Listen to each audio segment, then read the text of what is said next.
Bienvenidos a todos, buenas tardes, estamos en un nuevo video. El día de hoy voy a estar hablando con mi amigo Eli, que es licenciado en Relaciones Internacionales, especializado en Comercio Internacional.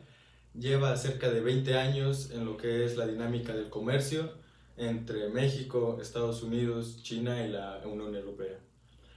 Vamos a estar hablando acerca de lo que pasó recientemente entre Estados Unidos y Venezuela, pero primero les voy a dar un poco de contexto. En la madrugada del 3 de enero, Estados Unidos invadió Venezuela, bombardeando varias bases militares para así dejar indefenso a Nicolás Maduro. Y fue una operación que duró más o menos entre 20 a 25 minutos, donde capturaron a Nicolás Maduro y a su esposa y los llevaron a Nueva York para ser juzgados. Hasta lo que se sabe hoy en día, 6 de enero, ya tuvo la primera audiencia Nicolás Maduro, donde él se declaró inocente. Y pues eso es lo que necesitamos saber hasta el momento. Vamos a estar hablando qué opinamos acerca de todo esto. Y pues si gustas hablar Bien, primero. ok. Pues en principio la noticia creo que deja a todo el mundo sorprendido. Las operaciones militares de esa envergadura justamente deben ser así, sorpresivas, instantáneas y obviamente con los efectos que tuvieron, que es lograr el objetivo. Pero más allá de lo peliculesco que pueda parecer una operación de ese tipo, es más importante las motivaciones. Desde mi punto de vista, ver una operación así tiene implicaciones que no solamente son la ejecución, sino toda la planeación y obviamente el pensar todo lo detrás que hubo de una operación así, pues sí me llena de temor en muchos sentidos. Primero porque toda la trama seguramente no inicia hace 5, 10, 15, 20 días, sino que la historia entre la lucha por los recursos que tiene Venezuela y Estados Unidos ha sido larguísima, tiene décadas, no solamente con ese país, sino con otros países que ya han sido invadidos o han sido sujetos de ataques de alguna manera, algunos más visibles que otros, pero son atacados precisamente por los recursos que tiene. La colonización incluso o el derrocamiento de algunos gobiernos en otras etapas de la historia no es la primera vez que sucede. Hay cerca desde que Estados Unidos se hizo independiente de las colonias inglesas hasta, hasta el 3 de enero del 2026 se han dado este tipo de golpes cerca de 120 ocasiones en diferentes lugares, en diferentes países, en diferentes circunstancias, pero todas con un mismo objetivo, que es la captación de recursos o el dominio político o el dominio de ciertas áreas, de ciertos bloques, y eso es lo preocupante. Hay una trama mucho más grande de solamente la ejecución. Y obviamente también las implicaciones que esto puede tener en el plano internacional, en los propios principios de soberanía internacional, en la comunidad. Todo el mundo se escandaliza por un caso de Rusia, Ucrania, de Palestina, de Israel, de Egipto, de tantos ciudades que están en guerra o que han estado en las últimas 2, 3, 4, 5 décadas, pero la realidad es que seguimos viviendo una época o una era en la que lo que domina es la búsqueda del poder. Entonces, si me preguntas, pues obviamente las opiniones pueden ser muy diversas, pero me gustaría no dar un punto de vista solamente inducido hacia un lado o al otro, sino más bien abordarlo desde una perspectiva jurídica internacional, desde el derecho internacional privado, público también. Hay organismos que en teoría deberían hacer muchas cosas. Hay una sociedad internacional, una organización internacional que debería pronunciarse y lejos de hacerlo, pues se esconde. Hay países incluso que está dividida la comunidad. Hay quien dice, qué bueno, son los salvadores de Venezuela. Hay quien dice, no son los salvadores de Venezuela, son los verdugos de la libertad, los verdugos de la soberanía. Entonces, tiene muchos matices, pero desde mi perspectiva lo más importante es el tema de la sabiduría, el tema de la soberanía, perdón. Sí, pues, ¿qué es la soberanía del Estado, la soberanía nacional? Pues básicamente la soberanía es el poder que tiene un país sobre sí mismo de ejercer cualquier ley, básicamente lo que quiera, sin que otro país, sin que ninguna fuerza externa se involucre.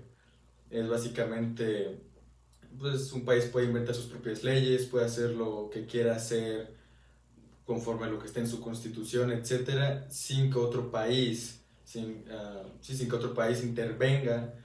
Tal fue como pasó ahorita con Venezuela, ¿no? Que otro país, siendo Estados Unidos, pues intervino en la soberanía del Estado de Venezuela.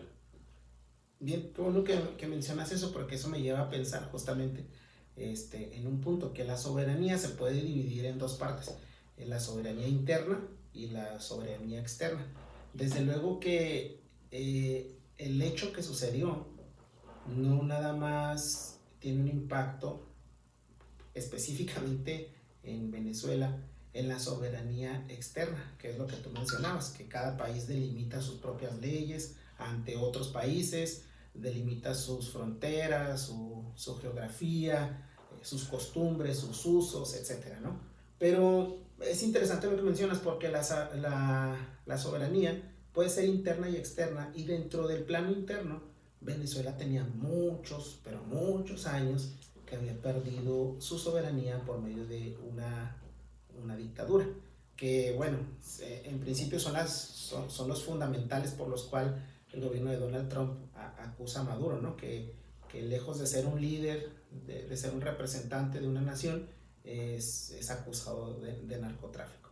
Pero si nos vamos a un contexto histórico, ¿cuántos años tiene Venezuela siendo un país que sufre y que su propia gente, su propia demografía ha buscado esa explosión en otras fronteras? Incluso hay países que han adoptado a los connacionales de Venezuela, pero siguen siendo, o sigue habiendo una diáspora de los pobladores. Y eso se debe justamente a que la soberanía interna en algún punto se desplazó, se quebró, dejó de ser. Entonces, ¿cuántos años tiene Venezuela que sus leyes no son efectivas, no son democráticas, no son eh, cuidadosas, o no buscan las garantías fundamentales que cada individuo debe tener? Y llámese libertad, expresión, derecho a la educación, a la igualdad, a pensar, a todo eso. Venezuela tiene tantos años sufriendo y pasando por una serie de líderes o pseudo líderes que lo único que han hecho es de alguna manera mayugar, golpear esos principios tan fundamentales que cada país debería tener. En ese sentido, Venezuela no pierde su soberanía en este hecho, en este asalto a Caracas, Venezuela, por medio de la extradición forzada de su presidente, sino que la ha perdido hace tantos años. El hecho de que haya tantos líderes de opinión, políticos y oposición al gobierno de Maduro, de Chávez y de tantos años hacia atrás, habla de eso. La libertad en ese país se perdió hace mucho tiempo. La soberanía interna se perdió hace mucho tiempo. Y bueno, desde luego, los hechos de este 3 de enero también implican una pérdida de soberanía externa o internacional. Desde luego que el propio presidente Trump se ha declarado como básicamente un interino al escoger o apoyar a un bando dentro de la política interna de este país, y eso obviamente está muy condicionado por quien le pueda favorecer a Estados Unidos en términos de recursos naturales, en términos de opiniones internacionales, de, de una estrategia para poder poner bases militares, por ejemplo, en Venezuela, y que pueda eso ser algo que provoque todavía más conflictos a nivel internacional. Entonces, si se dan cuenta, la soberanía ha sido muy golpeada en este caso por ese hecho. Los puntos geográficos, los recursos naturales, incluso la propia economía, el papel que está jugando en este momento Estados Unidos, pues básicamente rompe esos principios fundamentales que deberían ser guardados por cada uno de los países. Dicho sea de paso, México cuando se pronuncia no dice estoy a favor de Venezuela, ni tampoco estoy a favor de Estados Unidos. Lo que hace es que dice, hey, lo que está pasando está mal porque se está violando esa soberanía. Eso sí. México lo tiene haciendo toda la existencia de nuestra nación bajo un principio que es la teoría Monroe, básicamente es la no intervención de la soberanía en un estado que no es el tuyo. Tú puedes opinar, hacer, deshacer todo lo que quieras en tu propio país, pero no hacerlo en otro país porque precisamente doblegas esos principios.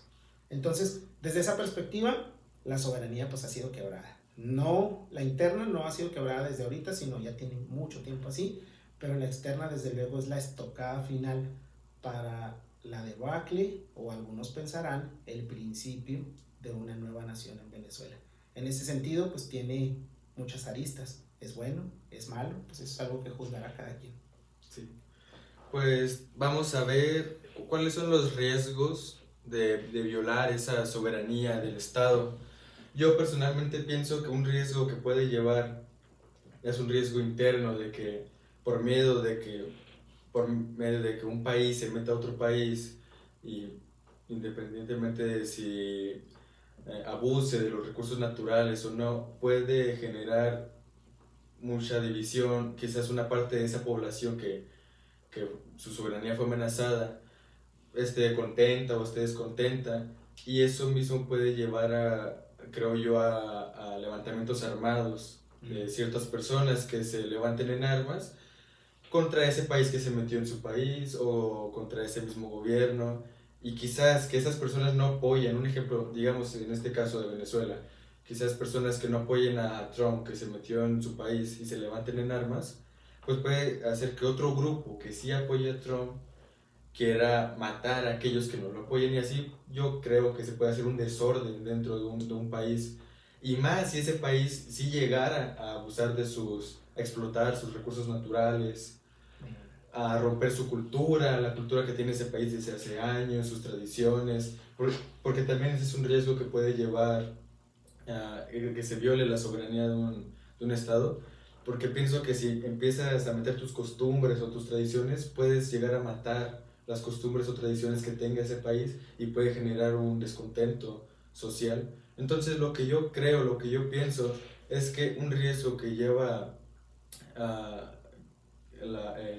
un riesgo que lleva la violación hacia esto que es la soberanía de un país puede llevar a levantamientos armados, creo yo, a personas que se levanten en armas, y se puede hacer un caos donde ya no exista un presidente, donde no exista un gobierno como tal, y donde la reparación de todo ese daño pues tarde años, décadas, porque pues, creo yo que sí ha pasado, o sea, que se levanten armas y tardaría muchísimo en recuperarse un país así. Ya. Y más con un país que está adentro. Yo creo que ese es un riesgo que puede llevar la violación a la soberanía del Estado. Bien.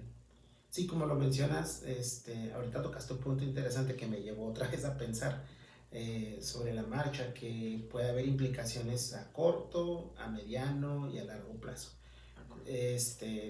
La que mencionas, por ejemplo, sobre el hecho de la pérdida de identidad, pues desde luego, ¿no? O sea, y hablando ahorita de esto de la soberanía interna y externa, ¿cuántos venezolanos han perdido su propia identidad justamente porque tuvieron que emigrar desde su país? Desde el hecho de ser un venezolano, pero que ya vive en Colombia, en Ecuador, en Perú, en otros países, pierdes de alguna manera algo que no se puede recuperar. Ese sentido de pertenencia, esa identidad. Ese ¿no? nacionalismo que a la postre pues te hace un individuo que anhela algo que a lo mejor de niño experimentó pero que ya no existe. Entonces esa pérdida de todas esas cuestiones genera o tiene efectos muy intensos en tu propia persona, en tu identidad, pero también en la de tus siguientes generaciones. Entonces es complicado, es triste incluso, porque ese tipo de idiosincrasia cultural,